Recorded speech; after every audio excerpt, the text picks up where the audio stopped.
Herkese salam.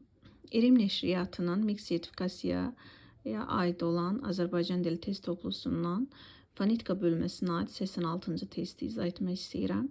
Şərtimiz belədir ki, monteur sözündən fərqli olaraq psixoloq sözündə fərqləndirilən sayt yazılışından fərqli tələffüz edilmir. Buna səbəb nədir? Biz bilirik ki, alınma sözlərdə tələffüz zamanı o sayti aya keçir. Və bu monteur sözündə də yenə biz bunu görürük. Və bizə də şərtdə psixoloq sözündə niyə onun aya keçməmə səbəbini soruşur. Bunun üçün gəlin variantlara nəzər yetirək. A variantında deyir ki, birinci sözün vurğusunun ikinci hecaya düşməsi. Birinci sözdə bəli dedik ki, tələffüz zamanı o sayti aya keçir.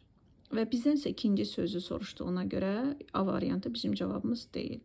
Keçirik B variantına. İkinci sözün fərqləndirilən saytının vurğu qəbul etməsi. Bəli, psixoloq sözündə o sayti aya keçmir. Ümumiyyətlə o sayti vurğu qəbul edirsə aya keçmir. Elə bizim testimizin düzgün cavabı B variantıdır. C variantında isə deyir ikinci sözün insan anlayışı bildirməsi. Hər iki söz burada insan anlayışı bildirir, peşə bildirir. D variantında birinci sözün sadə olması. Yenə də hər iki söz sadə sözdür. Psixoloq sözünü biz kök və şəkilçiyə ayıra bilmirik. Ona görə sadə söz hesab olunur. Y variantında isə ikinci sözün tərkibində dodaqlanan qalın qapalı saytın işlənməsi. Hər iki sözdə biz dodaqlanan qalın sayta rast gəlirik.